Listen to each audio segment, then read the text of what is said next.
Esta es la grabación número 6.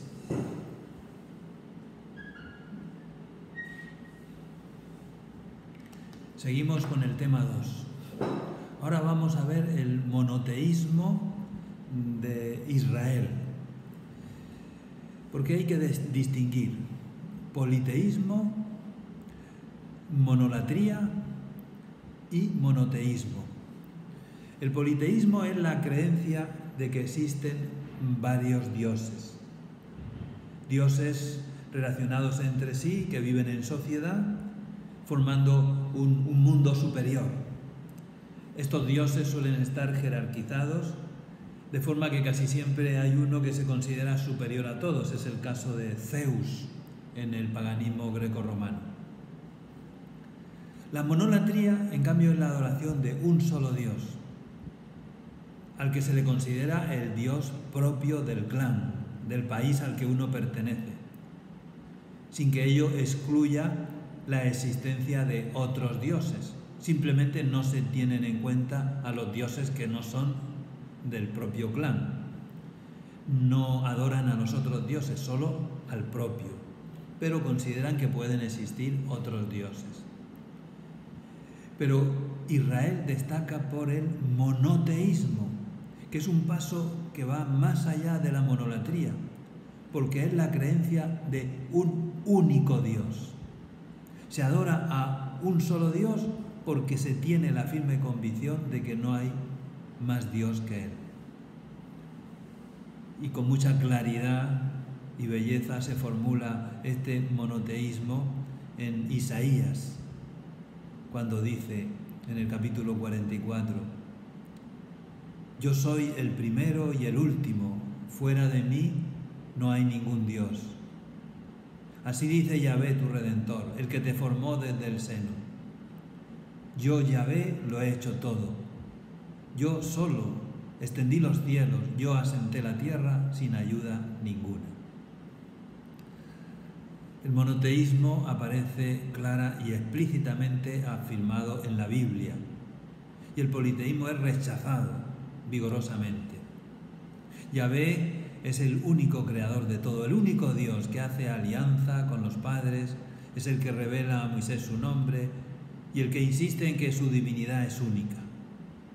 A pesar de la presión del ambiente y de tantas caídas del pueblo en la idolatría, a pesar de todo eso, la confesión de fe monoteísta se encuentra constantemente presente en todo el Antiguo Testamento. Este monoteísmo, tan claramente expresado en la Biblia, encontró grandes dificultades. Es pues necesario distinguir entre la religiosidad popular de los antiguos israelitas, que caían fácilmente en la idolatría, y la doctrina sobre Dios que profesan los libros sagrados. Y en la Biblia llama la atención la pureza del monoteísmo bíblico, ya que estos escritos están redactados en medio de un pueblo proclive al politeísmo y en un entorno idolátrico. Esta pureza del concepto de Dios en la enseñanza de la Biblia es sorprendente. Sorprendente que siendo un pueblo muy pequeño, un pueblo nómada, un pueblo rodeado por otros pueblos con un nivel cultural superior, dijeran que su Dios es el único. Es sorprendente, podríamos decir, que el pueblo de Israel es cara dura. Un pueblo tan pequeño y que afirma que su Dios es el único, el único. ¿Por qué esta seguridad, esta certeza? Porque ese Dios no ha sido un hallazgo del pueblo ni de sus sabios, sino que es alguien que ha salido al encuentro de su pueblo. No han sido ellos los que han descubierto a Dios, sino que ha sido el mismo Dios el que ha salido al encuentro de ellos, se ha revelado como el único Dios. A tantos siglos de distancia y desde un ambiente para nosotros profundamente monoteísta, nos resulta difícil captar la complejidad de la situación de aquellos justos del Antiguo Testamento que tenían que relacionarse desde su situación de minoría con gentes que eran politeístas y que eran, como he dicho hace un momento, de un nivel cultural superior. La situación podríamos describirla así.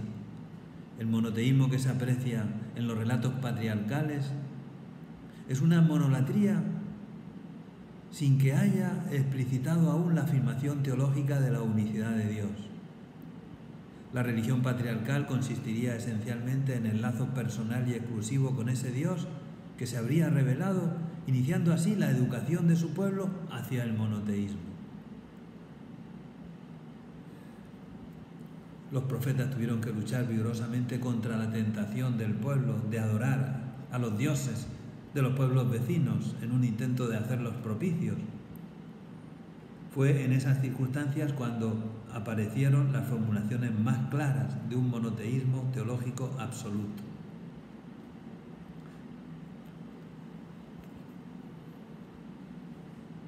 Otro tema importante en la revelación del Dios verdadero en el Antiguo Testamento, el Dios revelado al pueblo de Israel, es la noción de creación.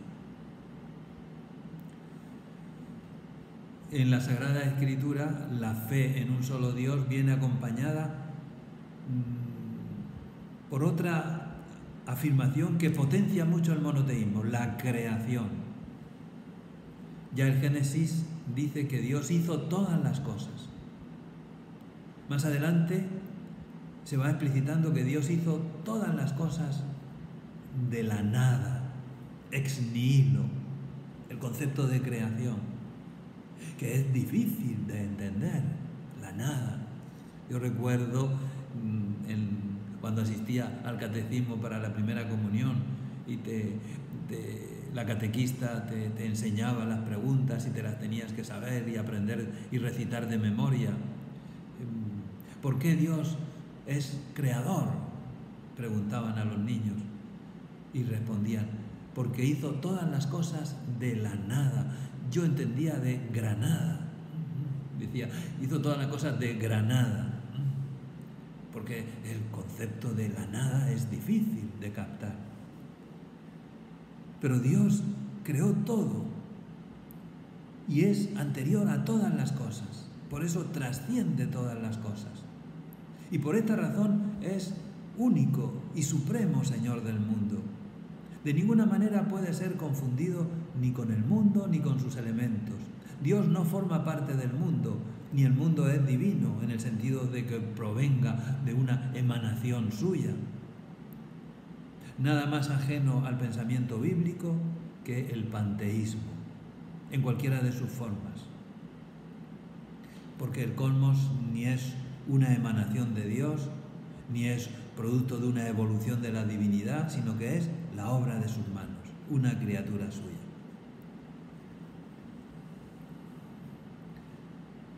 La exigencia moral que comporta el monoteísmo israelita se fundamenta en el hecho de que Él es el Señor supremo y absoluto.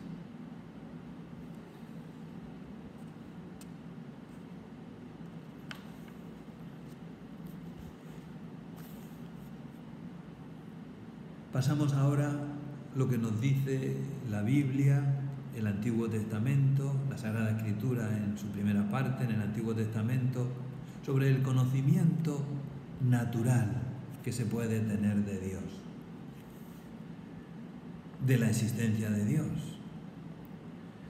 Dios en la Biblia es la realidad suprema y total, la primera y suma certeza. Dios es el infinito, de quien el israelita sabe que existe, que vive y que obra, porque lo ha visto intervenir en la historia. Basta recordar la elección de Abraham o la larga experiencia del Éxodo. Por eso, los escritores sagrados no se preocupan de demostrar la existencia de Dios.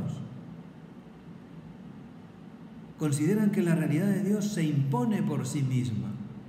Se manifiesta con frecuencia en sus intervenciones en el quehacer histórico no se plantean el tema de la existencia de Dios. Sus obras nos hablan de Él continuamente. Por eso la existencia de Dios nunca va a aparecer puesta en tela de juicio. La afirmación de que Dios existe tampoco es presentada como resultado de una demostración filosófica. En la Sagrada Escritura la existencia de Dios se manifiesta con tal nitidez que se la concibe como el hecho fundamental, cuya negación ni siquiera parece concebible. Por eso cuando la Biblia habla de conocer a Dios, el conocimiento de Dios, se está refiriendo más bien a reconocerlo como la suprema norma de vida, como que hay que someterse a sus exigencias. Hay que reconocerlo, por supuesto, como el Dios único, con exclusión de cualquier ídolo.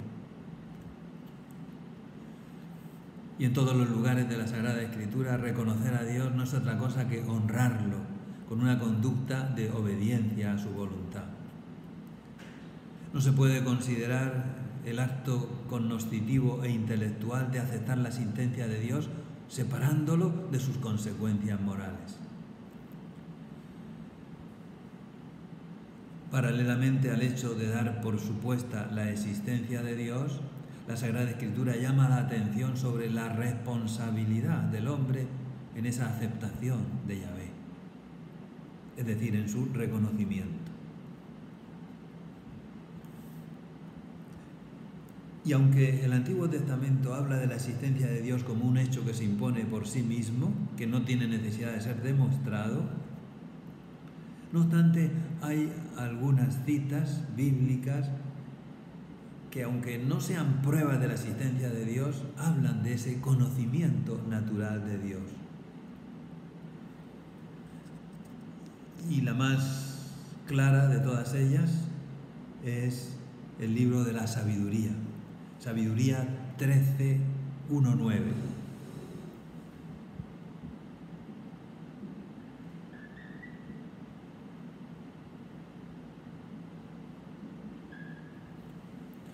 Sabiduría 13:1-9, no se ve muy bien en la pizarra, pero es un texto interesante para expresar el conocimiento natural que se puede tener de Dios. La Sagrada Escritura describe, por supuesto, las maravillas realizadas por Dios en la naturaleza. Los Salmos, el libro de Job, no tanto para probar la existencia de Dios, sino para alabarle, para exhortar a la confianza en su poder. Y esto es así porque se da por supuesto que el hombre encuentra en el mundo un camino expedito para conocer a Dios. El libro de la sabiduría, al recoger este convencimiento y contemplar desde él la idolatría, ofrece un pasaje explícito, del capítulo 13, sobre la posibilidad del conocimiento natural de Dios. Es aquel texto, pueden leerlo despacio, completo, que empieza así: vanos son por naturaleza todos los hombres que ignoraron a Dios y no fueron capaces de conocer por los bienes visibles a aquel que es. Ni atendiendo a las obras reconocieron al artífice, sino que consideraron como dioses señores del mundo al fuego, al viento, al aire sutil, a la bóveda estrellada, al agua impetuosa o a las lumbreras del cielo. Y continúa el texto, de que es clara la existencia del Creador al contemplar las cosas visibles.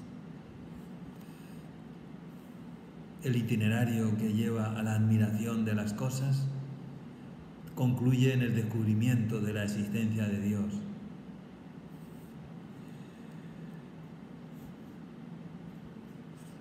En el Nuevo Testamento habrá otros textos también muy claros para mostrar que se puede conocer a Dios a partir de las cosas creadas. Y ya lo adelanto, es el Romanos 1:18-23, y en el libro de los Hechos el discurso del Areópago de San Pablo, Hechos 17:22-29.